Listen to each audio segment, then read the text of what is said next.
इस वक्त इनकी हालत देखिए कि अरब अमारात के एयरपोर्ट्स में मैं देख रहा था मुसाफिरों को, जहां भारतीय मुसाफिर और पाकिस्तानी, अमारात की एयरलाइन ने उन्हें होटलों में ठहराया, उनको रिस्पेक्ट देने से दें, पाकिस्तानी मुसाफिरों को बेचारों को एयरपोर्ट पे जलील होने के लिए छोड़ दिया। लोग यहाँ पे जब पूछते हैं ना वेयर यू फ्रॉम, तो लोग आगे से कहते हैं नहीं हम जो है वो वी आर फ्रॉम इंडिया।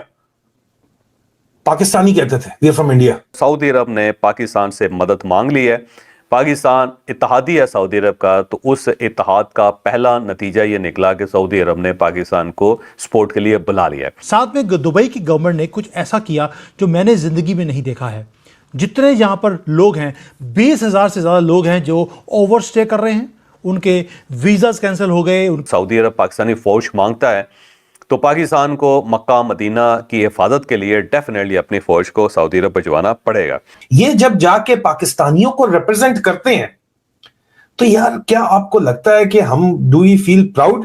शर्म नहीं आती? ये मिडिल ईस्टर्न कंट्रीज क्यों समझती हैं कि इनकी बारी नहीं आएगी विद इजराइल? इजराइल बनना चाहता है सुपर पावर मिडिल ईस्ट की, कि वही वहां का हेजमन हो। दुबई की गवर्नमेंट ने बोला आपको चिंता करने की जरूरत नहीं है, सभी को होटल्स को इंस्ट्रक्शन दे दिया आप किसी को बाहर नहीं निकालेंगे, इनके पास पैसे नहीं है, ओवरस्टे कर रहे हैं, दुबई की गवर्नमेंट पेमेंट करेगी। सऊदीया के साथ आप बैठे हुए हो, लेकिन सऊदीया का साथ आप दे नहीं सकते, क्योंकि सऊदीया का साथ अगर आप देते हो तो वहां पे जो है ईरान आपके जीएचयू को डायरेक्ट आराम सुकून से हिट कर सकता है। ना 3 में ना 13 में फंस गई इस वक्त रजिया गुंडों के अंदर। इसी तरह आपके जो दोस्त हैं इधर, Mr Modi who was the last person to see Netanyahu before the war, आशीर्वाद देने गए थे। Hindutva, Akhand Bharat, Zionism, Eretz Israel, greater Israel, तो उनकी सोच वही है ना। नमस्कार दोस्तों, इस वक्त ईरान हर एक मुसलमान कंट्रीज़ में अटैक कर रहा है जहां पर अमेरिकन स्पेसेस मौजूद हैं।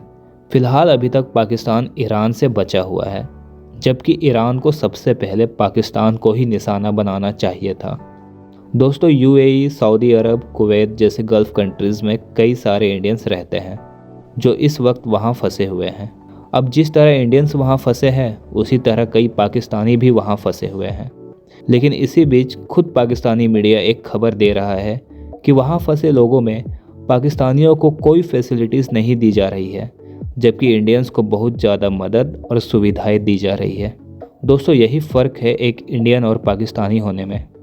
हमने यूक्रेन रसिया वॉर के टाइम पे भी देखा था कि किस तरह यूक्रेन में फंसे पाकिस्तानी लोग खुद को इंडियन बताकर यूक्रेन से निकल रहे थे। आज भी यूएई में इस वॉर की सिचुएशन में इन पाकिस्तानियों को अपनी औकात समझ आ गई है। इसी टॉपिक पर चलिए आगे इस वीडियो को देखते हैं। चैनल को सब्सक्राइब और वीडियो को लाइक करना ना भूलें। इनकी हालत देखिए कि अरब अमारात के एयरपोर्ट्स में मैं देख रहा था मुसाफिरों को, जहां भारतीय मुसाफिर और पाकिस्तानी, अमारात की एयरलाइन ने उन्हें होटलों में ठहराया, उनको रिस्पेक्ट देने से दें, पाकिस्तानी मुसाफिरों को बेचारों को एयरपोर्ट पर जलील होने के लिए छोड़ दिया। पासपोर्ट दे के वो भारतीय पाकिस्तानी अलग कर देते हैं। तो यहाँ पाकिस्तान में तो इस जंग से अभी मईशत के हालात आप देख लें शुरू हो गए, जो मैं आपको रोज़ बताता रहा हूँ। इस जंग में सबसे ज़्यादा नुकसान जो होना था वो अंडर डेवलप लोग ममालिक को, और उसमें पाकिस्तान टॉप पे। ये जो आज स्टॉक एक्सचेंज में हुआ है, जहाँ जहाँ दुनिया में खुली है वहाँ शदीद मंदी है। पाकिस्तान की स्टॉक एक्सचेंज का कहा जाए 19,000 पॉइंट से गिरी है, यानी तमाम कारोबार मुअत्तल हो गए। और फरवरी का महीना पहले ही हमारे लिए स्टॉक एक्सचेंज के लिए खूनी महीना करार दिया गया था। अब ये जो नुकसान हुआ है ये तकरीबन 3 खरब रुपए के करीब बनता है। अमेरिकी डॉलरों में आप देखें तो वो 7 से 9 अरब डॉलर बनते हैं, जितना आईएमएफ का प्रोग्राम नहीं है पूरा, वो एक दिन में तबाह हो गया। तो ये यहाँ इन हालात में आप जरा सोचें कि सियासी सूरत हाल भी क्या कहाँ तक पहुंची है। बड़ी जबरदस्त स्पीच की थी मार्क कार्नी ने, कैनेडियन प्राइम मिनिस्टर ने डावोस में कमाल की थी। उसने 2-3 बातें की। उसने कहा कि ये अब रप्चर हो गया वर्ल्ड ऑर्डर, ये ट्रांजिशनल नहीं है, ये रप्चर हो गया। और अब उसने कहा जितनी मिडिल पावर्स हैं उनको अपना बंदोबस्त करना पड़ेगा। अब ये रूल्स, वो एक फैलेसी थी जी, रूल बेस्ड ऑर्डर, कोई नहीं, ड्रामा खत्म है, सब कुछ है। ये जो हुआ है अब ईरान में, ठीक है, इनिशियल बड़े लोगों को तसल्ली होगी होगी, अच्छा जी न्यूक्लियर नहीं रहा, ये नहीं रहा, वो नहीं रहा, सब कुछ रहा। लॉन्ग टर्म में ये मिडिल ईस्टर्न कंट्रीज क्यों समझती हैं कि इनकी बारी नहीं आएगी विद इजराइल? इजराइल बनना चाहता है सुपर पावर मिडिल ईस्ट की, कि वही वहाँ का हेजमन हो और वही डिसाइड करे आगे कौन कैसे रहेगा। ये क्यों समझते हैं कि इनकी बारी नहीं आएगी?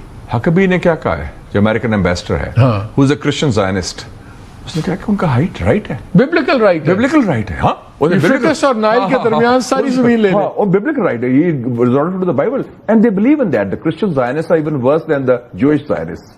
उनका वो बड़ा अजीब सा बिलीफ है, कॉन्वोल्यूटेड वर्ल्ड व्यू है। तो उसने तो कह दिया ना, it includes parts of Saudi Arabia, even Egypt तक पहुंच गया वो। तो इसी तरह आपके जो दोस्त हैं इधर, Mr Modi who was the last person to see Netanyahu before the war, आशीर्वाद देने गए थे।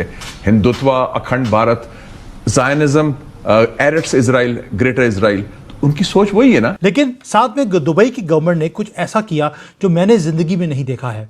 जितने यहाँ पर लोग हैं, 20,000 से ज़्यादा लोग हैं जो ओवरस्टे कर रहे हैं, उनके वीज़ाज कैंसिल हो गए, उनके फ्लाइट्स कैंसिल हो गई हैं। लेकिन दुबई की गवर्नमेंट ने बोला आपको चिंता करने की ज़रूरत नहीं है, सभी को, होटल्स को इंस्ट्रक्शन दे दिया आप किसी को बाहर नहीं निकालेंगे, इनके पास पैसे नहीं हैं, ओवरस्टे कर रहे हैं, दुबई की गवर्नमेंट पेमेंट करेगी। और कुछ जैन कम्युनिटी है, उन्होंने भी कुछ यहाँ पर काम किया है। मैं सारे मुद्दे आपको बताऊंगा कि हो क्या रहा है।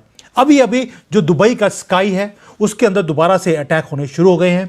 दुबई के अंदर ब्लास्ट बहुत भयंकर वाले ये सुनाई देते हैं। ये वो हैं जो कानों को, बिल्कुल कानों के पर्दे फाड़ने वाले हैं। और जो फाइटर जेट्स हैं, they are tearing around through the clouds. ये जो सडन ग्राउंड शेकिंग बूम्स हैं, ये पूरे के पूरे स्काईलाइन को इसने हिला के रख दिया। पूरा ऐसा लगता है कि पूरा धुआं ही धुआं पूरे स्काई में हुआ है। मैंने सुबह भी आपको लाइव शो में आपको दिखाया था बाहर जाकर कि कितना धुआं है, जबकि दुबई में ऐसा होता नहीं है। दोस्तों, ये कोई ड्रिल नहीं है, कोई ट्रेनिंग एक्सरसाइज नहीं है, ये रियलिटी है ग्राउंड के ऊपर, जो दुबई में मैं खुद बैठकर आपको बता रहा हूँ। और कुछ ही घंटों में, पहले हमें रात को लगता था कि युद्ध बंद हो जाएगा। ये जो दुबई है, जो सेफ हेवन था पूरे दुनिया में, मिडिल ईस्ट के अंदर स्पेशली, उसका जो ट्रस्ट सेंटर है पूरे दुनिया के ऊपर, वो खत्म हो रहा है, यानी कि क्राइसिस में है दुबई। और इसलिए जो एयर स्पेस है यहाँ पर, उसको कंप्लीटली लॉक कर दिया गया है। मेरे कई दोस्त हैं जिनकी फ्लाइट्स थी आज की कल की कैंसिल हो गई हैं। मिसाइल्स हैं, ड्रोन्स हैं, वो इंटरसेप्ट कर रहे हैं पूरे हवा के अंदर जो मिसाइल्स आ रही हैं ईरान की तरफ से। और दुनिया का जो बिजिएस्ट इंटरनेशनल एयरपोर्ट है, स्टैंड स्टिल है, एक भी फ्लाइट ना आ रही है ना जा रही है। 20,000 से ज़्यादा लोग, मैं पहले बताया आपको, वो सडनली दे आर ट्रैप्ड। अभी एक और ब्लास्ट, अभी एक और ब्लास्ट हुआ है, छोटे लेवल का, बहुत बड़े लेवल का नहीं था। इससे पहले 4 बड़े ब्लास्ट मेरे यहाँ पर हुए थे, अब दोबारा शुरू हो गए हैं। यानी कि सुबह 4 बजे से अब वो लगातार दुबई को अटैक कर रहे हैं ईरान वाले। जो ये टैक्स फ्री का ओएसिस था, ये बिल्डअप किया गया था एक चीज़ के ऊपर कि दुबई शांत है, बहुत ही काम है। और यहाँ पे जो लोग आते हैं उनको पता है कि जो यूएई की जो करेंसी है वो बिल्कुल स्टेबल है, वो कभी ना ऊपर जाती है नहीं नीचे जाती है डॉलर के कंपैरिजन में। लेकिन आज जो शांति थी वो शटर्ड है। अभी दोबारा से फाइटर जेट्स ने निकलना शुरू हो गया, बिकॉज एयरपोर्ट बहुत पास है, फाइटर जेट्स घूम रहे हैं ऊपर। अब क्वेश्चन है सभी के दिमाग में कि अगर जो सेफेस्ट सिटी है दुबई, अगर वो लॉकडाउन के अंदर है या वो शेक हो रही है, तो होगा क्या। अब आते हैं रियल स्टोरी के ऊपर। स्टोरी ये है कि जो न्यूज़ चैनल्स बता रहे हैं कि लोग फंसे हुए हैं एयरपोर्ट के ऊपर, लोग नीचे लेटे हुए हैं, ये जियोपॉलिटिकल शॉक वेव है जो न्यूज़ चैनल दिखाने की कोशिश कर रहे हैं। ये न्यूज़ डोमिनेट कर रही है पूरे हेडलाइंस को। लेकिन क्या आपको किसी ने बताया कि एक्स्ट्राऑर्डिनरी चीज़ें यहाँ पर क्या हो रही हैं? जैन कम्युनिटी के ऊपर बाद में आऊँगा, पहले बताता हूँ कि यहाँ पर जो दुबई की स्ट्रीट्स हैं वहाँ पर क्या हो रहा है। आप सोच के देखिए, आप दुबई में आए, आपके पास कुछ पैसे हैं, आपने घूमा फिरा और जाने से पहले जो पैसे बचे आपने उसमें कोई इलेक्ट्रॉनिक्स का सामान खरीद लिया, कुछ भी खरीद लिया, क्योंकि दुबई टैक्स फ्री यहाँ पर चीज़ें मिलती हैं, सस्ती होती हैं। और आप उसके बाद जाते हैं एयरपोर्ट पे और आपकी फ़्लाइट कैंसिल हो जाए, एयरपोर्ट क्लोज हो जाए, तो क्या पैनिक आएगा? आपके पास ना पैसे हैं, ना आप वापस जा सकते हैं, ना वापस होटल में जा सकते हैं, आप करेंगे क्या? You have no idea where you can leave. और ये रियलिटी थी अभी तक, सारे जो यहाँ पर लोग फंसे हुए थे।